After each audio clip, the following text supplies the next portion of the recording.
E aí, galerinha, como é que vai todo mundo? Prazer revê-los. Aqui é o professor John Góes de Estudos Amazônicos e a gente iniciou no nosso outro vídeo um papo sobre as sociedades indígenas aqui na Amazônia, né? E a gente vai continuar falando sobre isso, tá bom? Então, vamos lá comigo? Vamos rever brevemente o que a gente viu. Deixa eu passar aqui para você. Opa, só um segundo. Não está aparecendo aqui. Agora. Sociedades indígenas aqui na Amazônia, certo? A gente falou que antes da chegada de Cabral, essas sociedades já estavam aqui, né, e hoje se constituem, segundo o último censo do IBGE de 2010, em cerca de 305 povos no Brasil e 817.903 pessoas se declararam indígenas, né, residindo tanto na capital, nas capitais, nas cidades, quanto nos interiores, né? A gente vê aqui um exemplo de um indígena que estuda lá, que faz parte da Universidade Federal de Rondônia, se não me engano. Tá certo? Vamos avançando aqui. A FUNAI, que cuida desses indígenas, na instituição do governo que procura pensar em políticas para essa população.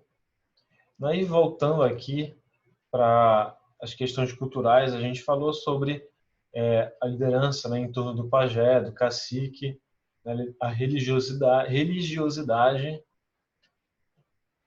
A gente não vai adentrar nisso, porque a gente já discutiu, né, o trabalho, há uma divisão de trabalho, né, entre homens e mulheres ali, né, o papel de cada um é bem definido.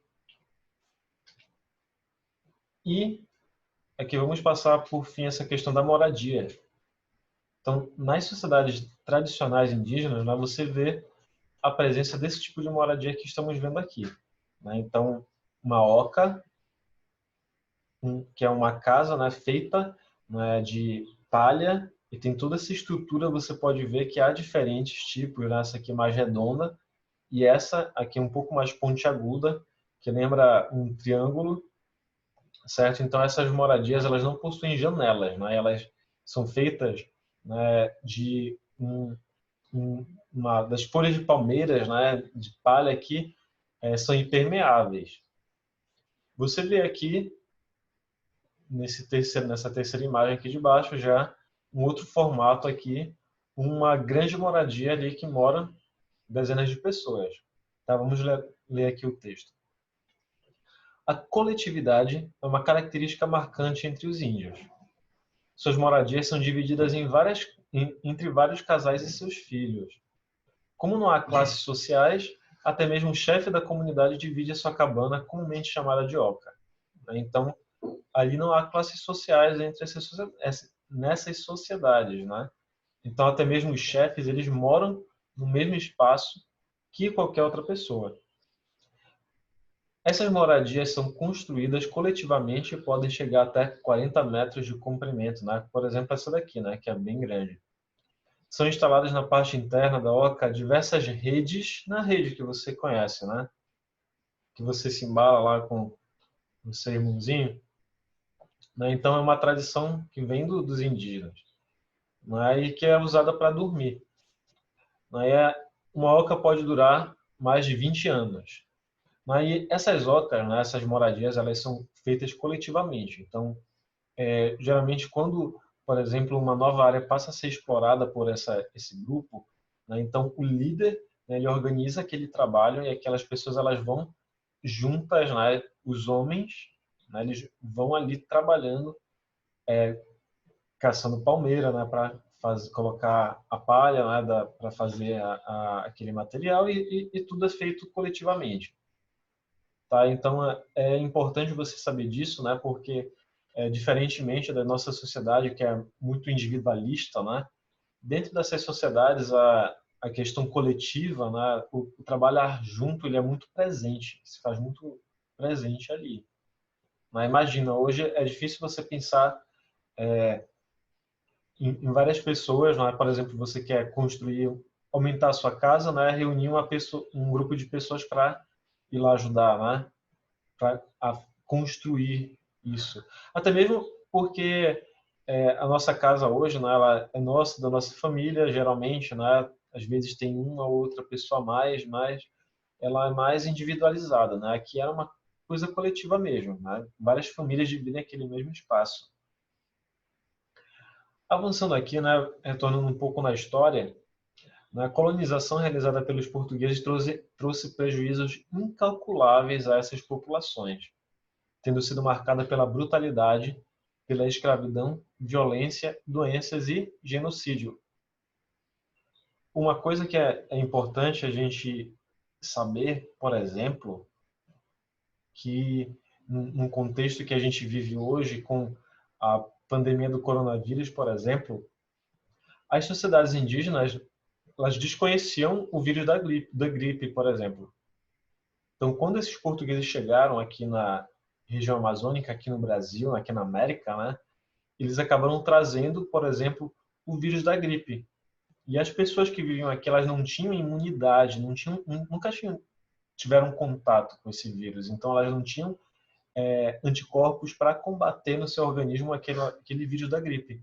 Então, aconteceu que uma simples gripe, que hoje para a gente é simples, né, acabou dizimando populações. Se hoje, né, nosso grande problema é com outro vírus de gripe, né, que é o novo coronavírus, então a gente, se você estudar um pouco na história, no início do século XX, né, ali pelos anos de 1918, ali no final da Primeira Guerra Mundial, lá na aula de história você pode ver um pouco mais, houve uma outra pandemia que foi chamada de gripe espanhola, que dizimou grande parte uma boa parte da população mundial. Cerca de 50 milhões de pessoas, é um número bem expressivo. Né? E por isso que nesse momento, né, com a pandemia do novo coronavírus, né, Covid-19, há tanta regra de se evitar aglomerações, né, etc. Tudo isso que você já sabe. Né? Então, o vírus da gripe, essa gripe comum que hoje para a gente não tem nenhum problema, mas para essas sociedades foi um grande problema. Né? Então, eles acabaram tendo grandes prejuízos. Né? E os portugueses chegaram aqui, né, não somente trazendo doenças, mas com grande violência. Né? Muitas vezes eles até procuraram negociar com esses líderes indígenas, com essas sociedades, dando presentes e tal, mas foi tudo para explorar esse território. Foi tudo para se aproveitar dessas sociedades, do trabalho deles.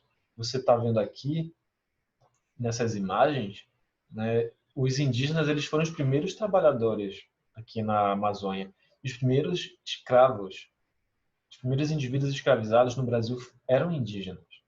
Depois que se trouxe o africano. Mas quem foi escravizado primeiro aqui foram os indígenas. E é importante que a gente saiba disso, porque muitas vezes, quando a gente fala em escravidão, a gente associa logo ao negro, né? Ao africano. Mas os indígenas, especialmente aqui na Amazônia, foram a principal mão de obra escrava. Foi a indígena. Tá? Então, a colonização foi feita, né? Foi pautada dentro dessa exploração dessas sociedades e dos seus recursos naturais, da sua terra. Esses indígenas, né, eles muitas vezes receberam bem esses portugueses e receberam em troca algo bem ruim. Mas nós, né, hoje, que somos descendentes, né, tanto de portugueses quanto de indígenas, de africanos, né, é importante que a gente tenha esse conhecimento, mas que a gente procure valorizar a cultura, né, dos nossos ancestrais, seja eles indígenas, africanos, portugueses ou quem sabe, né, você tem uma ancestralidade com algum outro povo, né? E os indígenas ele têm seu papel fundamental na constituição da nossa cultura. Né? A cultura indígena é hoje muito presente na cultura paraense. o hábito, por exemplo, de comer farinha, comer peixe frito com açaí, a maniçoba, o tacacá, o hábito de tomar vários banhos por dia. Os europeus não gostavam de tomar banho, é algo que é importante a gente saber, né, que esse hábito de tomar banho, os indígenas tinham isso muito presente, até mesmo pela sua proximidade com o rio, né, eles tinham muita essa proximidade com o rio, né, não era essa água encanada, né, tratada, não era algo, era uma água diretamente ali do rio do Igarapé, né. A musicalidade indígena também é muito presente hoje nos nossos ritmos paraenses, no carimbó, por exemplo, né, que mistura esses elementos da cultura indígena, da cultura portuguesa, o conhecimento de ervas medicinais lá no Ver o Peso, tem aqui a dona Cherozinha, não é, que as herveiras lá do Ver o Peso, elas são grandes representantes dessa cultura indígena e africana ali tudo misturado, esse conhecimento, né, desses povos, dessas ervas medicinais, né, e entre outros conhecimentos da natureza, né, especialmente se você vai para o interior, né, é muito interessante como eles têm uma grande relação assim com os rios, com a estação, né, sabe quando vai chover, etc. Tempo de plantar, tempo de colher. Então, grande parte desse conhecimento foi deixado, foi legado por essas sociedades indígenas, né, que tanto que viviam no passado quanto que vivem no presente, né, que vivem hoje, né, que compartilham esse conhecimento com a nossa sociedade.